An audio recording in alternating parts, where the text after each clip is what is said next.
Previously, a boy named Aqua and a girl named Ruby got reincarnated as the babies of the #1 celebrity, Ai Hoshino. Although several years later, she was brutally killed, and Aqua decides he is going to avenge his mother and kill the murderer with his own hands. Fast forward 10 years, and Aqua is now a teenager, and his revenge plan is now set in motion. Ruby began applying to auditions to become an idol.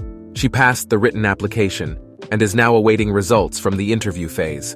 The day after finishing the interview for the idol selection contest, she told her friends about the audition and believed that the company would choose her, and she would become an idol. Ruby's friends also praised her ability as she had a pretty face, good dancing, and questionable singing ability, although that could be improved on. Hearing these words of encouragement, Ruby resolves to become a top idol like her mother Ai and returns home. While she's walking home, she thought about her mother Ai, who was killed by a crazy stalker 10 years ago, and her memories of her past life. Serena was born into a poor family. She spent most of her life in the hospital as an ailing patient, unable to walk on her own. Despite all this, she has always admired Ai for her beauty and singing skills, and considers her her idol and source of happiness. Before dying in the hospital, she was thinking about Ai, and was eventually reborn as her child.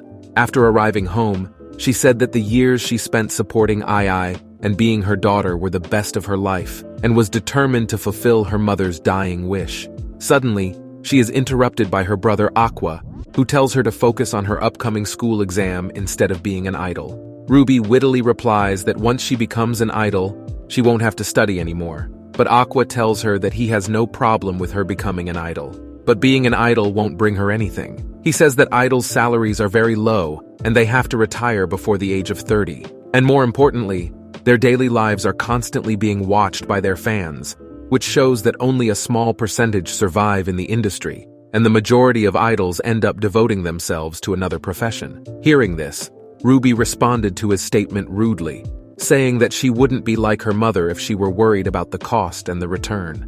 As Aqua goes to the director's house, Ruby reveals that her brother has changed after his mother's death and has become a dark man who doesn't have any joy in his life. She also revealed that after Ai's death, Strawberry Productions changed as Ichigo lost contact and Miyako took over the company. Due to this incident, B. Komachi also disbanded after 2 years, and Strawberry Productions no longer operates an idol division. The next day, Ruby asks Miyako to put together another idol group, but Miyako refuses her, saying that the dreams Ai showed them will never come true, because miracles like that happen only once.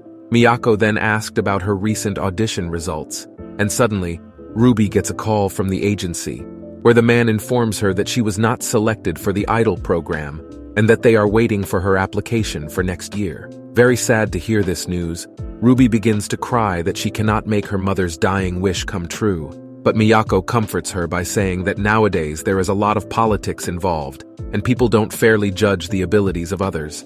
At the director's house, he praises Aqua's acting ability for fooling her twin sister, revealing that Aqua was behind her rejection of the idol program, as he had sent the agent a message from her phone that she has withdrawn from the competition. When asked what would happen if she received offers from other agencies, since her level of beauty is extremely high, Aqua tells him that he will do anything to keep her out of this life because he doesn't want his sister to end up like his mother. The next day, a man approaches Ruby and gives her his business card, informing her that they want her to join an underground idol group. Full of happiness, she shared this news with her brother and Miyako, saying that her time has finally come, and she will fulfill her mother's dream. Shocked by this, Aqua tells Miyako that he needs to stop her from pursuing this opportunity. But Miyako tells her that when Ai died, she raised Ruby like her own daughter, and promised to give her a happy life, and make her dreams come true. She says she looks like Ai, and has the qualities to succeed in the industry. Hearing that, Aqua took her company card and left without saying a word. Then he approached a girl who was working for the same company that her sister got an offer from, and suggested she go to Strawberry Productions, Miyako's agency. Wanting to know more about the company and whether it would be a good fit for, Aqua decided to offer her a job at Strawberry Productions and asked for information about the current company she works for. The girl told him that she gets a small amount of money for appearing in all the concerts and that she earns a commission by taking pictures with fans.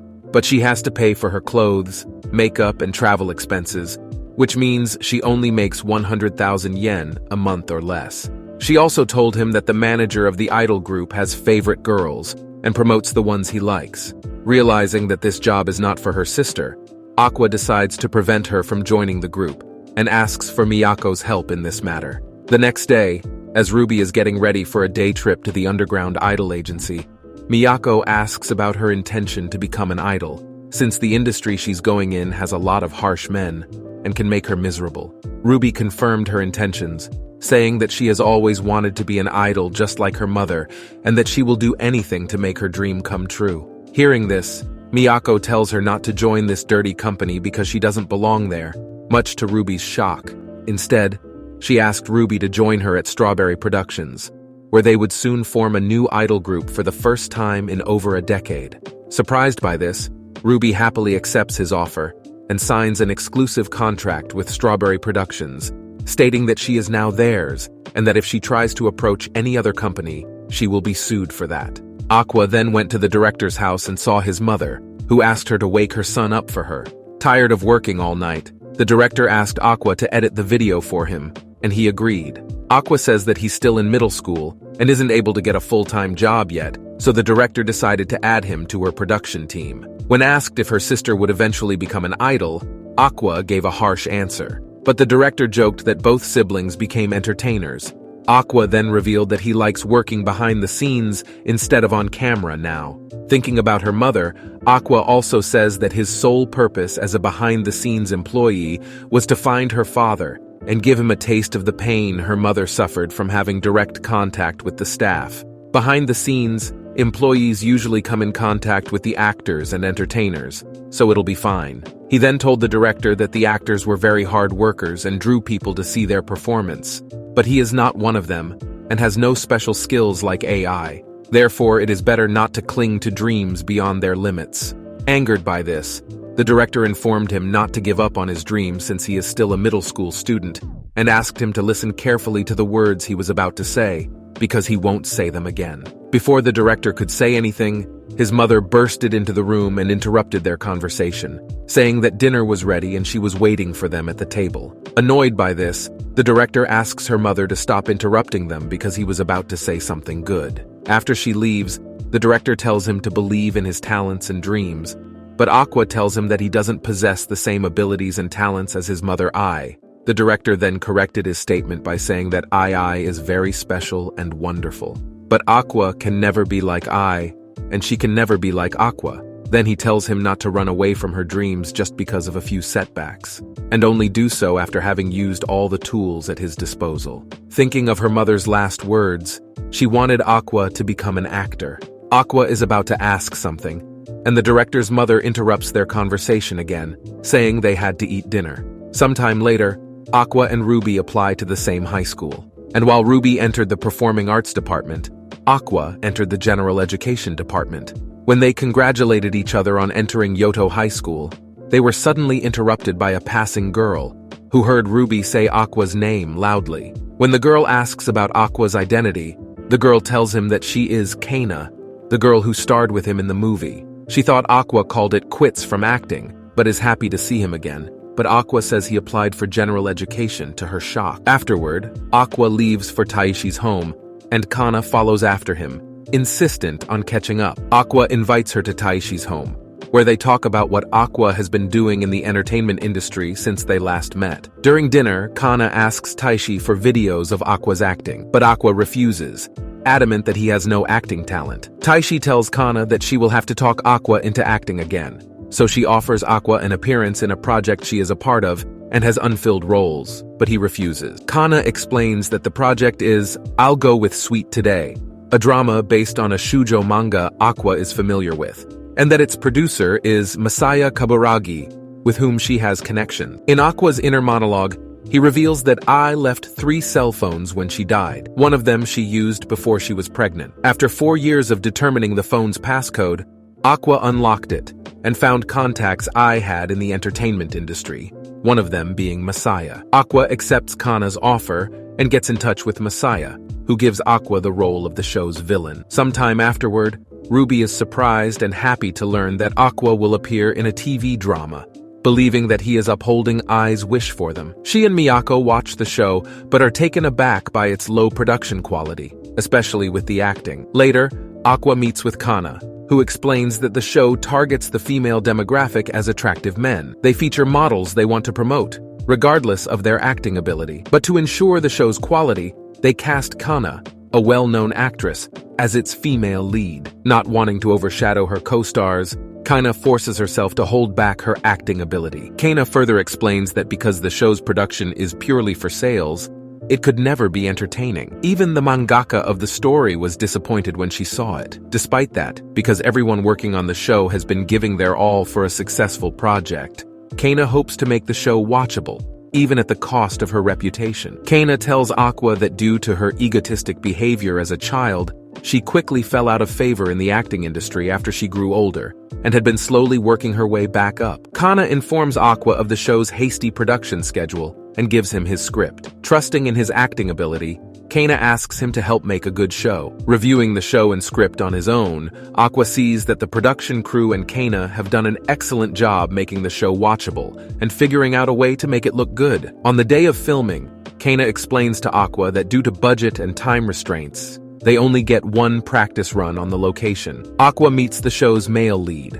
Melt Narushima, who quickly dismisses him. He also meets Masaya and finds an opportunity to get a DNA sample from him. After the practice run, Kana expresses her admiration for Aqua's acting and finds solace in that someone has been struggling in the industry alongside her. Now that she has a lead role for the first time in a decade, Kana wants to give it her all and is happy she is being recognized for her ability. Aqua shadows Masaya on a smoke break and overhears that he is taking advantage of Kana and has no intention of advancing her acting career. After collecting Masaya's cigarettes for saliva samples, Aqua, despite having got what he came for, decides to go all out with his acting. Aqua observes the set, planning to use it to create a perfect scene. As filming resumes, Kana reflects on her life. With her role as the show's heroine, she desires to make the show as good as possible, and hopes to recreate the manga's most famous scene with her co-star. However, Melt's performance is hopelessly terrible to Kana's dismay. Aqua then appears and sets the scene's tone by taking advantage of the set's surroundings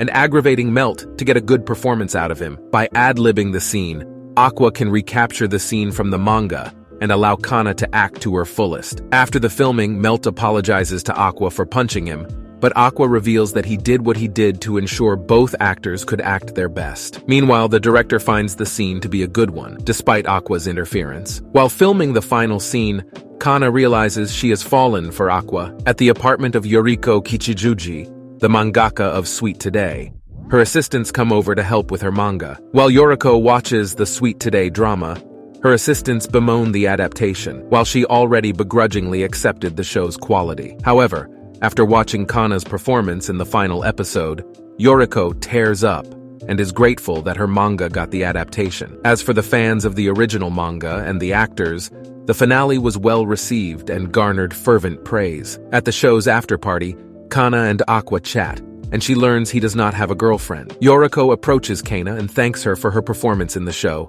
bringing Kana to tears. Aqua gets approached by Masaya, who is impressed by Aqua's performance. In Aqua's thoughts, he reveals that after performing the DNA test, he confirmed that he and Masaya were not relatives. Masaya remarks that Aqua looks similar to Ai, having seen her up close. Aqua asks Masaya what his relationship with Ai was, and the producer reveals that he not only worked with her and gave her jobs, but recommended places where she could meet up with a man without her agency knowing. Aqua asks who the man is, and Masaya agrees to tell him if he appears in a reality dating show. For their first day at Yodo High School, Aqua and Ruby attend the entrance ceremony, and are later formally introduced by Kana to the entertainment-filled environment they will be entering. Ruby nervously enters her class, and is amazed by the attractive people around her. She quickly befriends Minami Kotobuki, a graver model there. She introduces her to Aqua, who has seemingly not made friends with anyone yet. Ruby then tells him about Frill Shiranui, a popular and multi-talented entertainer in her class. Seeing her nearby, Aqua approaches Frill and asks her to be friends with Ruby. Frill recognizes Aqua from Sweet Today and Minami from a magazine cover. On the other hand, Ruby becomes self-conscious about the fact that she does not have an established place in the entertainment industry yet. Ruby pesters Miyako to make her an idol, fearing she will get bullied by her classmates for her lack of an entertainment career. However, Miyako has trouble putting the idol group together and finding members. Ruby tries recommending Minami, but Miyako guesses she is from another agency and refuses to get into trouble with them, preferring a freelancer to join them instead. Hearing this, Aqua suggests that they recruit Kana. Subscribe for more anime recaps just like this, and comment if you want a part 3.